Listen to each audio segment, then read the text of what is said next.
What's going on, guys? It's Amanda, and today I'm back with some updates that Apple's made to both the iPad, iPhone, and Apple Watch. Now, yesterday they announced a bunch of hardware and software updates. Some of these are already available, but as with the software and some other devices, they're not available yet. You can get these downloaded online if you guys are interested. There are some bugs. Just beware anytime you do this that you're gonna have to give up a few things to get to check these out first. But I'm gonna show you some of my favorite things. Now, there is a ton of different things. If you go over and check out this page on Reddit, there's like 70 or 80 things. There's no way I can cover all of them, and some of them just aren't big enough to feature. But these are some of my favorite things, and also some things I've not seen other people talk about. Also, I'm not going to give you explicit directions on how to enable everything. I'm just going to cover what they do and just try to move along really quickly. First up, one of my favorite features, the AirPods. Now you can control what happens when you double tap them. You can have now Siri, play, pause, next track, previous track, and you can customize them for both left or right ears. The iPad now has this very large dock at the bottom that you can customize, and if you look up close on the right hand side, it's going to have suggested apps based on location.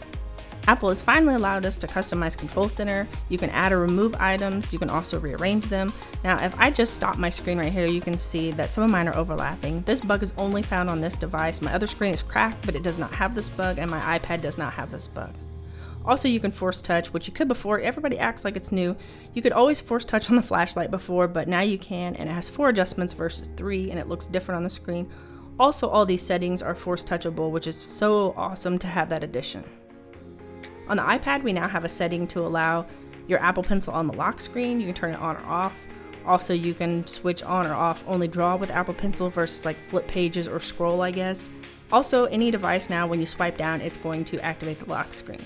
If we press and hold with our Apple Pencil on the iPad Pro, it opens up Notes, giving you immediate access to start jotting down notes. So now there's a thing that's causing people to wonder if Apple's removing physical buttons. We can swipe down on our screen as I showed you to lock the screen. This works on any devices. But in addition to that, now in settings, we have a shutdown button, and that's new. So that definitely makes me wonder if Apple is going to remove the buttons and give you an option in case your phone is locked up using the normal method. Another one of my favorite things is screen recording. Once you add it to your list in the Control Center, you can just click this button and immediately it starts recording whatever app you're in. At the top, you can see it's recording. You can tap that anytime you're ready and it'll stop your recording and save it to your photos. There's also been an update whenever you're playing music. Now, I wish I would have kept one of my devices without the new update because I can't compare and show you the differences, but here's what the new lock screen looks like when music's playing.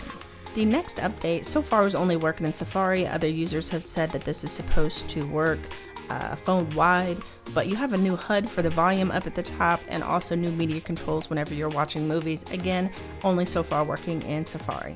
Now we finally have a file system. Our phones have more storage and we can make a little better use of that by having some files that we can store in here. I have nothing on here, mine's empty, but you can see here you can select which ones you want with different locations and tag them as well. The keyboard now has new options. You just press and hold on your emoji button and it's going to either shift it to the left or right depending on which one you select. If you want to dismiss it, you just press this arrow. The Notes app now has a scanner ability, so you just press the plus sign, hit scan documents, and you can scan documents into your device. The Apple Watch got several new faces, I guess you call them.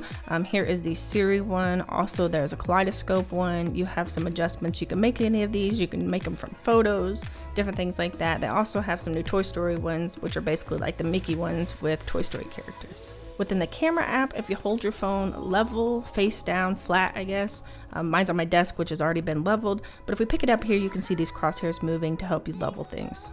Most of us are constantly taking screenshots. Now it gives us this little quick mode over here on the side where it just drops it down. You can select it from there if you want to draw on it or like highlight something on your device. You can do that. It has several different options there.